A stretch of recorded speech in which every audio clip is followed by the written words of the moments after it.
Dominic is, and always has been, the most easygoing kid you could ever ask for. He's so flexible. He is very much a rule follower. From the time he was born, he's just been a really, really easy kid. He's a happy guy. He's a morning person. He sings in the morning. He loves music, be it piano, playing piano, or just listening to music. He loves to dance. So yeah, he's just a happy kid.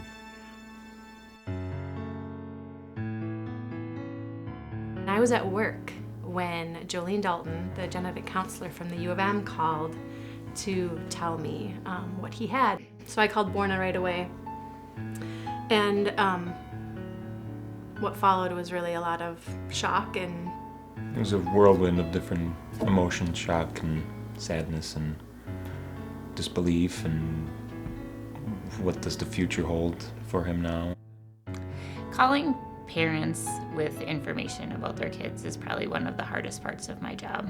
It obviously isn't good news, and usually I'm not the first person who's brought up the diagnosis or the information, but I'm usually the one person who does say, we're 100% sure this is what's causing your kid's symptoms, and we know what their future is going to look like. I remember calling pretty much every patient I ever had with different diagnoses. I remember calling Amy very well because, you know, and seeing lots of different families, you know that these conditions they're devastating. They're devastating to the child, they're devastating to the family, but you also just see some really amazing families. And, you know, I think part of the heartbreaking part of the condition is that it often affects the nicest people.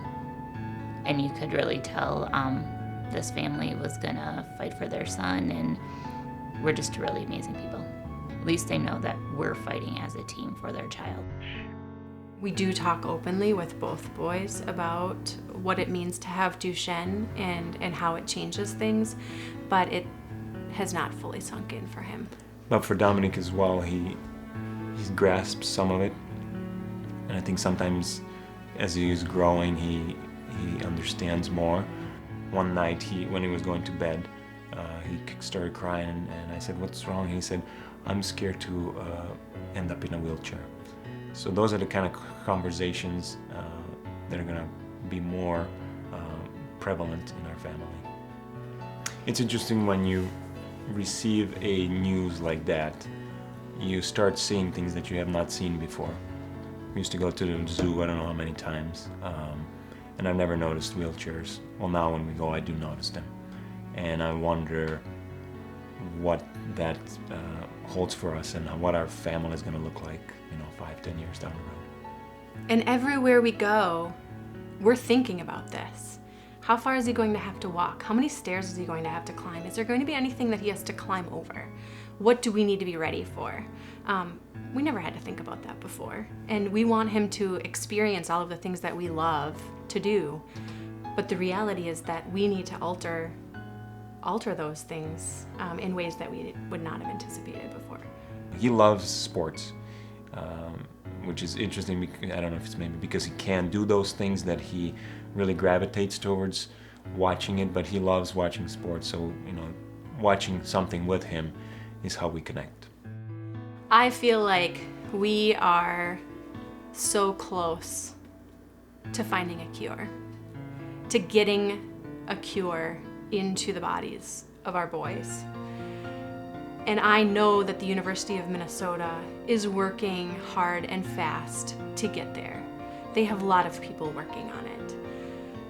We need the support from them to keep finding the answers to all of these questions, to make every treatment option available that improves his quality of life. But ultimately what we're looking for is a cure. And I believe that we can get there, and I believe that we can get there in Dominic's lifetime if we have the financial support to really move the ball forward quickly. Cure is so close within our reach right now. It just depends, will we have it while Dominic is still mobile, while he's in a wheelchair, or potentially no longer with us? And I sure hope that he's still going to be with us. But then in the end, just kind of trying to live every day to the best of our abilities, and offer him a happy and joyful life.